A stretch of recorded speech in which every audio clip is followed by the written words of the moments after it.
thrilled to welcome today's guest, an incredible creator, a storyteller, paranormal expert, Sapphire Sandalo. Welcome, Sapphire. Hello. Thank you for having me. You have a lot of credits to your name. You're a writer, you're an animator, you're a host known for deep dives into folklore and ghost stories and supernatural. You're, of course, the creator of Stories with Sapphire, which is a very great podcast and YouTube series. Thank you. Spooky. Very spooky. Paranormal encounters, cultural myths, personal experiences with the unknown.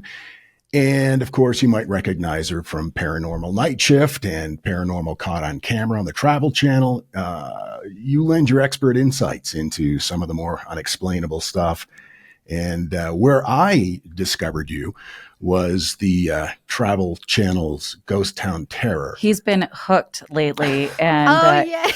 we actually, we dropped a newsletter yesterday, and that was his recommendation in this month's newsletter. So no way. He's like sucked in hard. Oh, I'm glad. Wait, have you finished the whole series yet? I'm about halfway through season 2. And I have to say, first of all, let me say that I really enjoy the empathy that you exude. That's not an easy thing to do when you're talking about demons. Right. Well, first of all, thank you so much for watching the show. Even though I grew up Catholic, I have a very different belief on what demons exactly are. Like, I don't really subscribe to the binary idea of good versus evil. I believe that all spirits fall on a spectrum. And even, I don't know, like, I'm not even super afraid of demons because there is a way to work with them in a way that they won't harm you. Like, it's only scary if you are not following protocols and not following their rules, you know? Now, protocols. Yes. How did you learn the protocols? Oh, I mean, I feel like I am still learning. Sure, I bet. Yeah. I mean, I have a lot of teachers, fortunately, a lot of mentors who are very skilled in exorcism. And so they've gifted me a lot of items. I feel like for me, I'm still building my spiritual armor, I guess I would call it. So I know listeners probably can't see, but this is like one aspect of it. Along my arm, I have this tattoo. It's called batok. It is a Filipino hand tap tattoo. The imagery that I specifically asked for was protection. And when it's placed on the arm can travel up, or the arm travels up and down in between the world, so the physical and the spiritual realm. So that's what this signifies. So I feel like I'm still building my armor. That's really cool. Yeah, that's a powerful totem, isn't it? Absolutely. So all of these symbols represent a lot of different things. For example, I don't know if you can see, but these are pairs of eyes, and those represent the eyes of my ancestors watching over me. And when you receive these marks, it's like a whole ceremony, and it's supposed to connect you with your ancestors before, who also wore similar markings as well. So it connects. And I do a lot of ancestral veneration. So it's not just a tattoo, it's part of a ceremony where someone like maybe a shaman type would be giving this to you for you specifically. Sure. In our culture, it's called a mambabatok, and they are highly intuitive people usually. And so before this particular ceremony, he talked to me for hours, getting to know me, asking about my intentions with this ceremony. And then he went to meditate for about 10-15 minutes. And that's when he's communicating with my ancestors and asking them what to put on my arm. And then this is what he saw. Now, I did notice on Ghost Town Terror, when Tim started summoning demons, it seemed to make you really uncomfortable. I have so many thoughts. I think where you are in the show, I don't know if it's gotten to the point yet where I very openly was like, this is stupid. I was so mad, mostly because there really was no reason. There was no reason to do that ritual. And if he was so confident that what we were dealing with was Beelzebub, you don't need to in him. Like, Yeah. I don't know. Right. I was like, I feel like this is just because you want to do this to see if it works. And that's why I'm not there. That's why I'm not present for the ritual, because I was mad. Yeah. Yeah. No, yeah. he came barging into the room and he was like, you wouldn't believe what's going on right now. And when he relayed to me what was going on, it reminded me of the movie Paranormal Activity, when the lead character's boyfriend keeps doing stuff and she's like, would you stop? And I'm yelling the same thing. So Yeah. You know, if Beelzebub is in your apartment, you don't set him a place at the dinner table. That's what my parents always told me. Right. It was cross-stitched on a pillow. Oh, I'm sure. So you've been a paranormal investigator for how long now? I mean, in an official sense, like as in investigating and being aware that that is what I was doing, probably since 2016, 2017. Okay. Well, that answer leads me to ask, like, how did you get involved in it? Oh, sure. Oh, sorry. I just saw your dog. And it's very cute. Well, Let us show you our dog. We've rescued a couple from the street here in Ecuador, and they've become just wonderful parts of the family. There's a lot of stray dogs here. Oh, I love. Sorry, like I got so distracted. No, I love dogs. it's fine. We share this with our listeners and members of the Freak family. Hello. So this one's Sid. Hi, Sid. Oh my God, so cute. Hi, Sid. Yeah. Sid is a mutant. The other one is named Lukey. Lukey. And Lukey, we actually did his DNA. We sent it in to like Embark or whatever, and they had a hard time pinning it down. They refer to him as a super mutt. Oh yes, I love that. Love it. Yeah, they're good boys. So you're obviously a pet lover.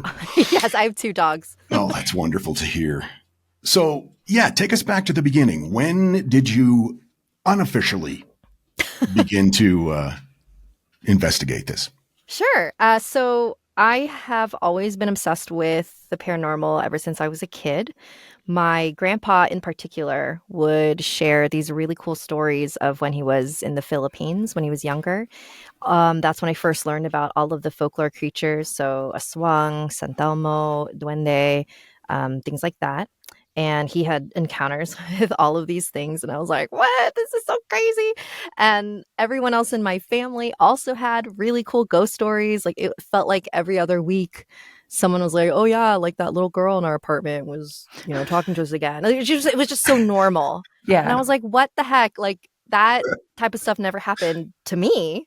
And so I was like, I don't think my family is lying to me, but this has to be. I was like, what? I don't know. It blew my mind. And so that is what launched my obsession, because I personally wasn't experiencing these things. So I wanted to learn everything about this world and try to figure out like, how do I also experience these things? And so that led to a lifelong obsession of just collecting people's ghost stories, asking people everywhere we went, like, oh, where's the haunted places? Do you have any ghost stories? Like that was just what I did. And it wasn't until, let's see. So originally I went to school to be an animator. I went to LMU and I worked in the animation industry for a couple of years. And then I had an opportunity to create a web series for this YouTube channel called Snarled. And I pitched a show where I combined my 2 obsessions, ghost stories and animation. And that was a show called Something Scary. And that sort of was the beginning of me doing the paranormal in a professional sense, like getting paid to talk about ghosts and learn about ghosts. And I mean, I've always been obsessed with visiting haunted places.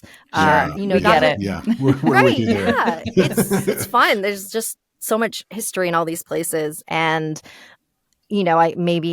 I mean, I wasn't always filming and recording at first, but so the actual, I mean, if you want to, the filming type of investigation, what people think of, I think that started in like 2017, I'd say. Wow. You mentioned history, and that's always been a big part of it for me. And that's one of the things that I really enjoy about your approach is you give kind of an historical background on, what you're talking about. And there are just so many ghost stories that are attached to places that have seen a lot of emotional reaction. And I'm thinking specifically of Gettysburg. Have you ever done anything in Gettysburg? I haven't been there. That is definitely on my list, though, because I've heard It's a on ours lot of too. stories. Yeah, there's a guy. He's an author. His last name is Nesbitt, I think, and he is a retired park ranger, and he's written a number of books about paranormal encounters that he has experienced in Gettysburg. And we were talking about it on one of our episodes, and we started getting emails from people who live in Gettysburg and say, yeah, this stuff is real. It happens all the time. Yeah, Well, that would be a fun thing for us to explore together. Yeah, let's go to go. Yay! Vacation. Yay!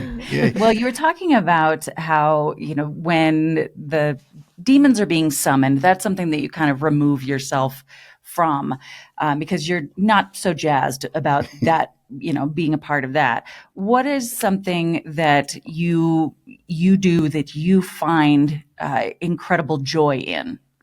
Oh, I like that question. Thanks. First of all, I would like to say that I think I want to add some clarification. Sure. I think under the right circumstances with the right people, I would be open to a ritual like that. I think that for that exact scenario, I didn't feel like it was safe or right. Sure. You know what I mean? Yeah, it's the same with like whitewater rafting or mushrooms.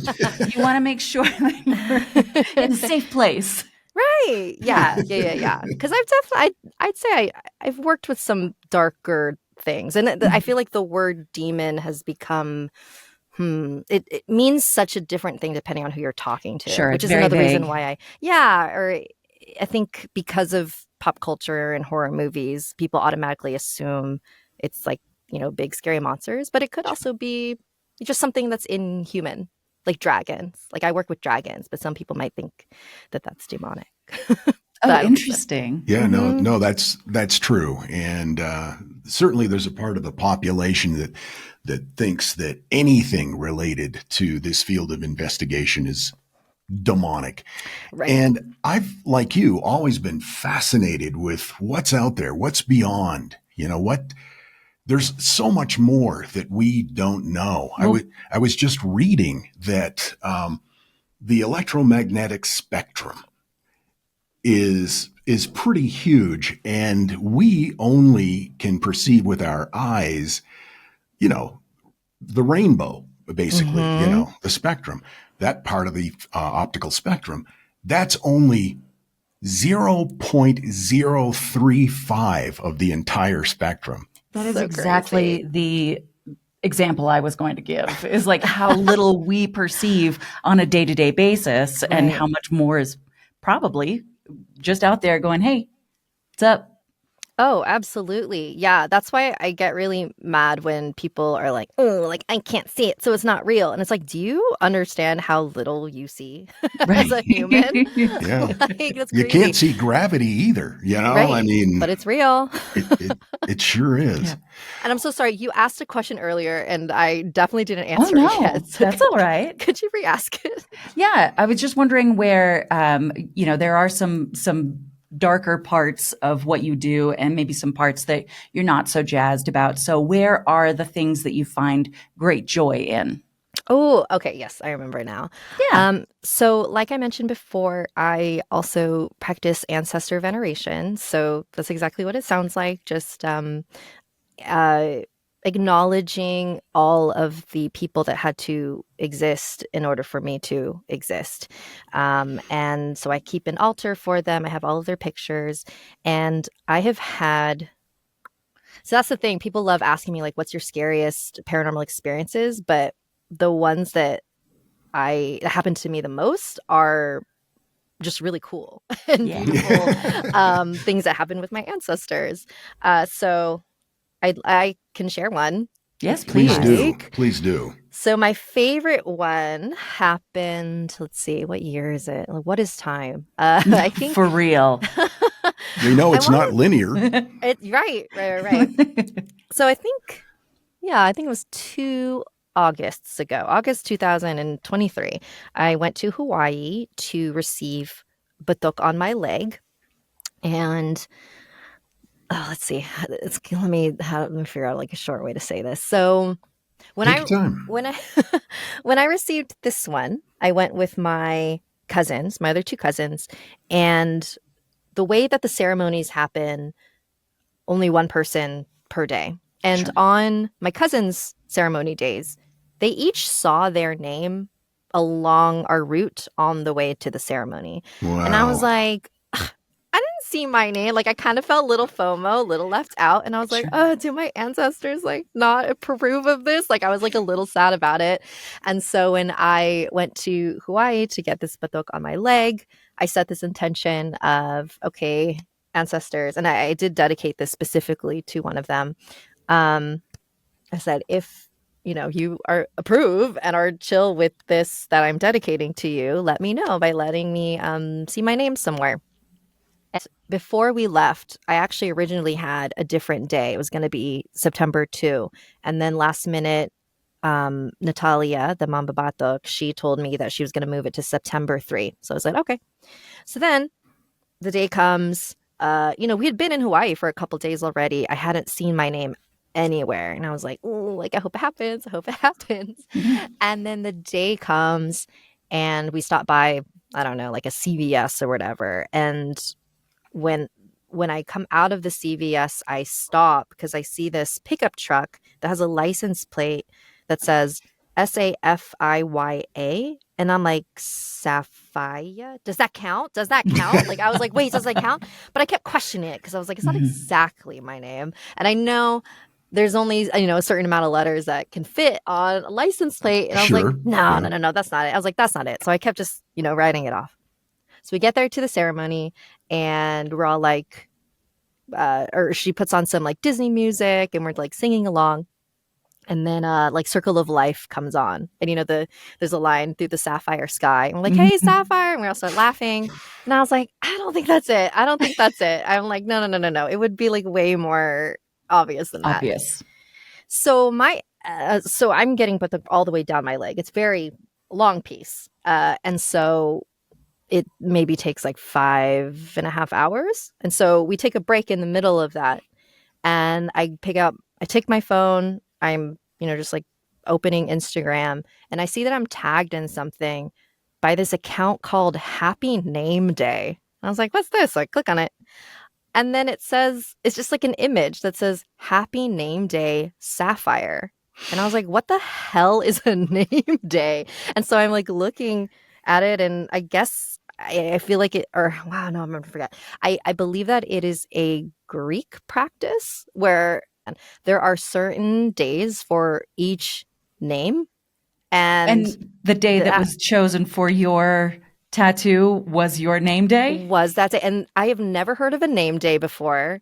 And also my ceremony was moved to that day without me knowing. And Natalia had no idea about any of this. I've never heard of a name day. And I was like, wait, I was like, this is it. And it happened, like I got that notification when I took that break. So it was happening right in the middle of this ceremony. And so I was like showing everybody and Natalia was just laughing. She's like, yeah, of course. Of course that would happen. Yeah. Wow. I just thought that was so cool and like funny. So cool. That is so cool. You mentioned setting intentions. How important is that to you? The most important. Yeah, that's like, we feel the same way.